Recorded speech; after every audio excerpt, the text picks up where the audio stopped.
under a rock because I hadn't heard of Colleen Hoover before they came to me with this movie, but you don't really see a lot of me in the character. And I think that more than any movie I've ever done, like Lily is such a ball buster. I am rotten to the core. I probably have diapers in the car. Honestly, I have so many kids that I could just give you some of those. Thank you. The diapers, not the kids. No, that's fine. I want to feel like, how could this happen to her? Where normally when you see it on screen, you're like, oh, well, I could see how that could happen to her, so that you can follow the journey. And you're like, why? Right. Like, why do we have to be like tied up on a train track? Like, let us, you know.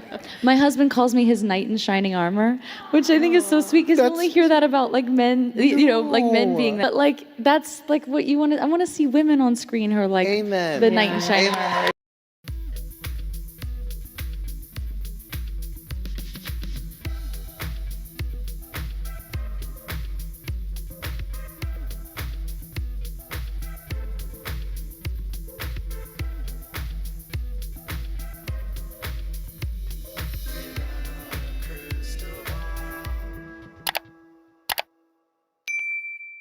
Hi friends, it's Katie from Without a Crystal Ball. Welcome back to my channel. It is Wednesday, February 5th, 2025. Listen, Blake Lively is not having a good week, maybe even a good month, or actually, how about not a good year? She started this all by the end of the year, the end of 2024 with a bang by trying to put out this narrative that she was getting all this bad press because a bunch of people were colluding together in retaliation, and that every single media outlet that was publishing bad, negative stories about her was somehow connected to this group of people. The group of people she claims are her former director, Justin Baldoni, Wayfarer Productions, a crisis PR team, a couple PR agents, and another agency in Texas. She filed this complaint in the state of California. It's called a CRD complaint. It's a request to the Civil Rights Department that it's the first step you have to take before you file a lawsuit.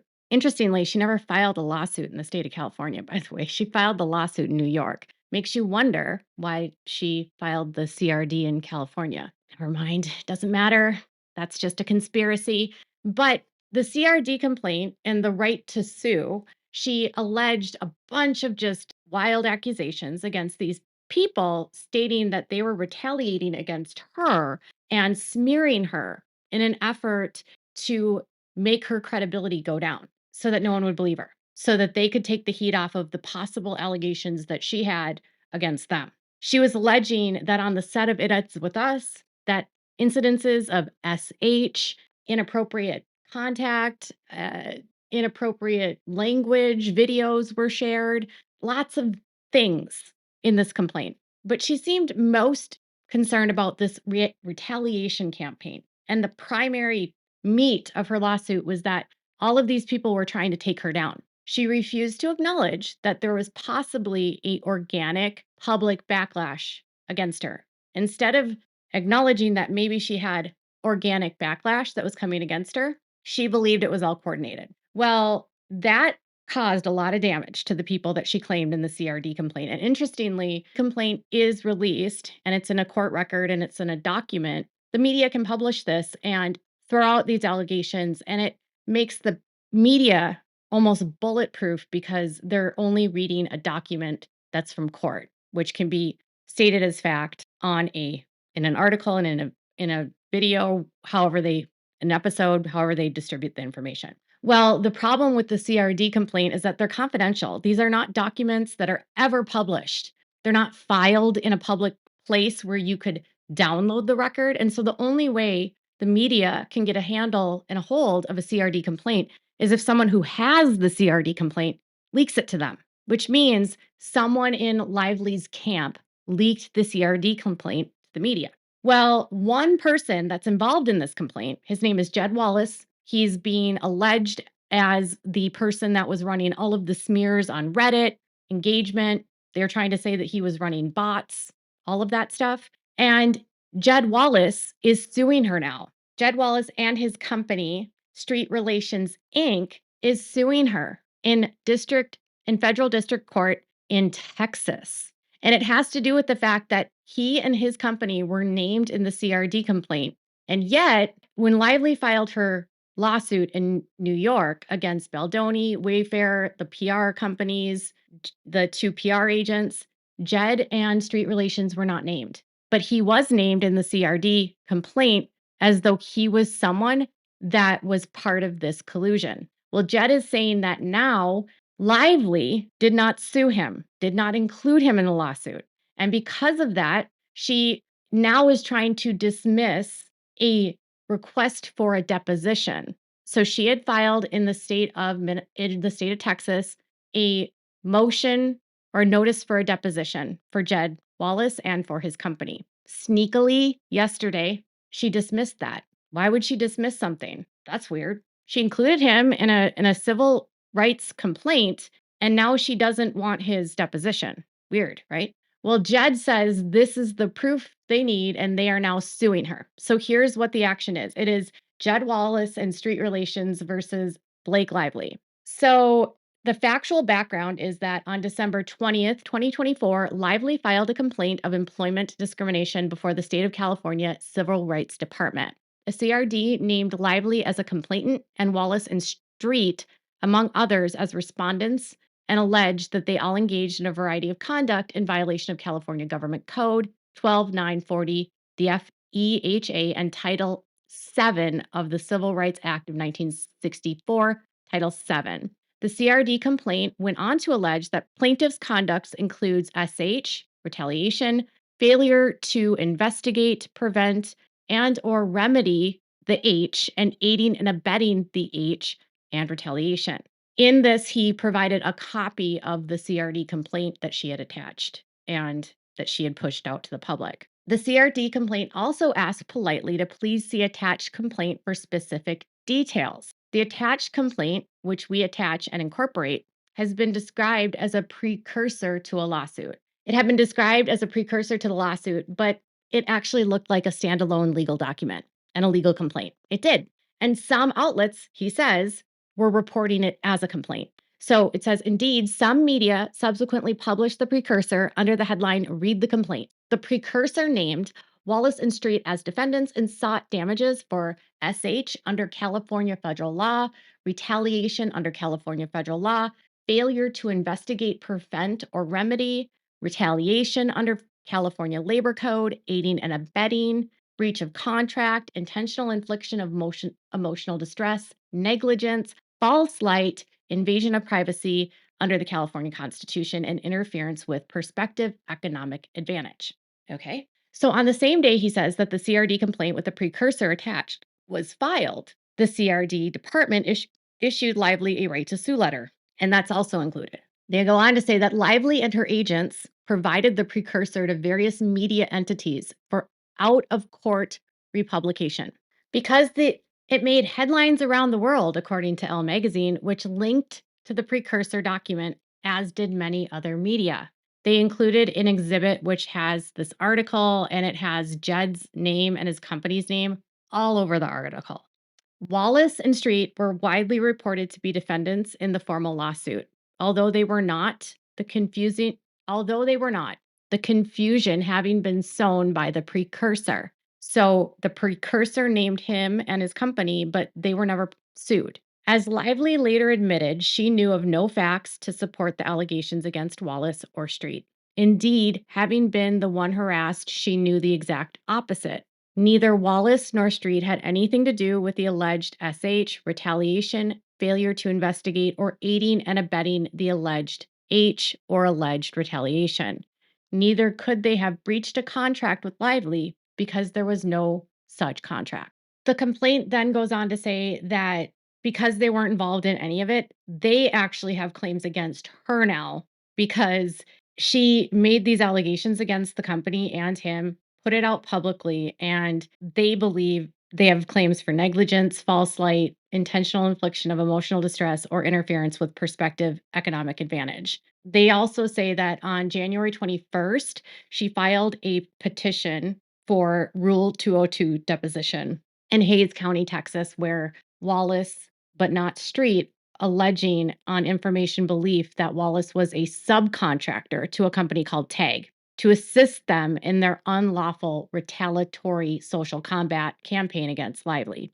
The 202 petition conceded that Lively has no facts supporting the allegations she made against Wallace and Street in the precursor, which made headlines around the world, as she now apparently, under the threat of sanctions from one of the plaintiff's attorneys, sought to investigate the scope of Mr. Wallace's conduct. According to online court records, Lively non-suited her petition today. So they sought a deposition. His attorneys clapped back and said, "What's your proof? What do you have proof that he did this?"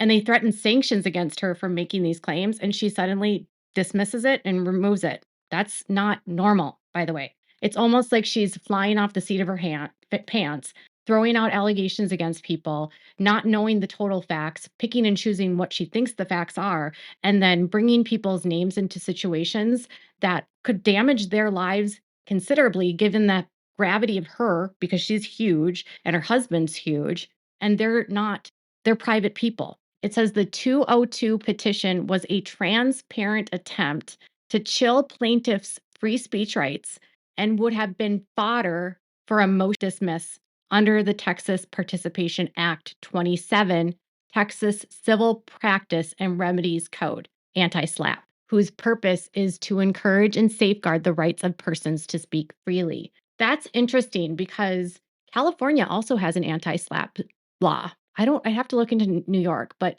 she might not have filed in California because of the anti-SLAPP statute. Anti-SLAPP basically allows people to have lawsuits dismissed, be under this guise that like freedom of speech is a protected right, and filing a lawsuit for freedom of speech when I'm using my freedom of speech to speak, we're going to get rid of it. The statement of facts, actual or implied, and concerning plaintiffs in the precursor and CRD complaint are false, defamatory, made with either negligence or actual malice, and have caused millions of dollars in reputational harm, including both general and special damages through emotional harm, Wallace, actual damages and real projected loss of business, Wallace and Street, in amounts that exceed $1 million. They're saying that Texas is the right jurisdiction because she filed the notice for deposition in Texas, even though she's not a resident there. But that's where she started the process. And so they're saying that Texas is the proper place to bring this case. Their causes of action that they're seeking are a declaratory judgment, and that is to afford one threatened with liability an early adjudication without waiting until his adversary should see fit to begin an action after the damage has accrued. He is basically asking them to adjudicate all of these claims that she's made against him ahead of time, and this is why. Miss Lively has alleged 10 different causes of action against Wallace and Street, although she now admits that the CRD complaint and precursor, which caused great harm to them, their businesses, by way of lost business exceeding the threshold amount necessary for diversity jurisdiction, is reported around the world, was without factual support, even though now belatedly attempts to obtain some through the 202 petition. They're saying that the court has authority to grant this relief to him because they did not breach any contracts, because there wasn't a contract. They didn't engage in any acts of harassment, retaliation, or failure to investigate. They did not have a duty to the defendant, which would give rise to a claim for negligence, and they did not engage in any bad conduct against her. So she didn't include them, they're saying, because she had this wild notion that they were involved when they weren't. And then because she wasn't, this company wasn't hired by anyone and didn't have a contract with her, they're saying you can't sue me for this. And he wants it so that they don't get sued and just adjudicate it because she has no claims. And then the next cause of action they are claiming against her is defamation. And it says the precursor and CRD complaint named Wallace and Street as defendants or respondents and falsely stated that they were engaged in 10 illegal acts under the law. Neither the precursor nor the CRD complaint were privileged because, among other reasons, they were provided by the defendant or her agents to third parties, including many media outlets.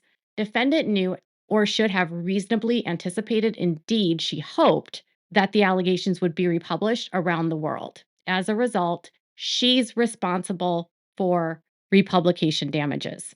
They go on to say that the statements of facts and concerning plaintiff in the precursor are false and defamatory. They are made either negligently against the plaintiffs who are private figures The statements have caused great harm to the plaintiffs, and such damages are presumed in any event exceed $1 million. In considering whether the 75,000 amount reached, the court can take notice that many recent awards they've looked at for other cases exceed that amount. Although Lively is a public figure, Wallace and Street are not. Thus, plaintiffs need to prove only negligence to establish liability. However, plaintiffs also seek punitive damages in the amount of not less than $6 million. And to satisfy the evidentiary burden in establishing the right to such damages, they must demonstrate actual malice. That Lively either knew that the allegations were false at the time she made them, or she acted in reckless disregard of the truth, and that she had a high degree of awareness of the falsity and in fact entertained serious doubt about their truth. And they're saying that she acted with actual malice because she's the one that's claiming to have been harassed and retaliated against. She's the one who claimed that she had a contract with them, and there was no contract. And they were nowhere near where this alleged harassment or retaliation took place against her. And they said that she knew, and it's not the case, that she was harassed by some masked stranger who turned out to be the plaintiffs. And she knew and knows that they were not the harassers and retaliators, but she made the allegations anyway. She leaked it to the press, hoping that they would widely publish it, and then she excluded them from the lawsuit. They're seeking a jury demand, and they're also asking that a final declaratory judgment be entered against and award damages for plaintiffs for their loss of reputation and further relief as loss. So it sounds like, at minimum, they're seeking $7 million. What I've thought is interesting about all of this is that when she looked at and gave the CRD complaint, and I've seen CRD complaints before, and I've never seen one like this, she wrote it like a lawsuit, and it didn't need to be written this way. It was like written as though they wanted it to be leaked to the public. It was like a story that was written, and none of these details had to be provided to the department in order for her to get a right to sue. It's almost like she did this with the intention it would be leaked. And because she included a bunch of people without fact checking, and she did it under assumption or perhaps names she saw in texts, she's throwing out wild accusations against people with no regard for whether or not they were involved. And it is telling that after all was said and done and they did more research, she didn't sue him. She didn't sue his company, right? And then she didn't depose him. One of the big parts of her complaint against Wayfair and Baldoni is that Jed was a huge part of this, that he was using Reddit and he was part of the bot farm that they didn't have. So if she thought all of these things about this guy, why isn't she suing him? Because she can't prove it, because it didn't happen. I think this part should show people that if she's going to be this reckless with him, why should we trust anything she says about anyone else? She has not responded. These are simply a complaint. She hasn't been held liable for any of these details, but this is not a good day for her because it's yet again another lawsuit and another firm that's been damaged. And Brian Friedman did sort of hint that there was a lot of private people that were involved in her smear campaign that have been damaged greatly. And nobody knew who Jed was until this lawsuit. No one knew who his PR company was until this lawsuit. This is like the Streisand effect, you know? You know when someone has an issue and nobody really knew about the issue, but then because they talk about the issue, they bring more attention to the issue. And so then everyone starts looking into the issue that nobody really cared about before. Now, in this case, yes, she was getting backlash, but nobody was really talking about this, she could have just ended things with the movie ending and it being produced, and it was very successful, very successful. They made like $350 million on a $25 million budget. And she could have just walked off into the sunset and just walked away. But then because she does this, it's like that Streisand effect where now everyone's looking into stuff and looking at everything she did and reanalyzing it. And she's making people who are not famous and giving them more attention. Like most people didn't even really know who Justin Baldoni was before this. I mean, I know people did, but not to this degree. So she's using her platform in a way that's actually giving people a platform, but then that's also damaging people because they don't have a platform. So that's why it's like David versus Goliath. She's doing exactly what she's accusing them of doing. We should hold a mirror to her. So what are your thoughts about this latest lawsuit? Do you think there's any more coming? There could be. What if Colleen Hoover ended up suing her? Let me know what your thoughts are in the comments below. Make sure to give this video a thumbs up. Make sure to subscribe to my channel if you haven't subscribed, and click the bell so you never miss a video. Thanks so much for watching. Bye, guys.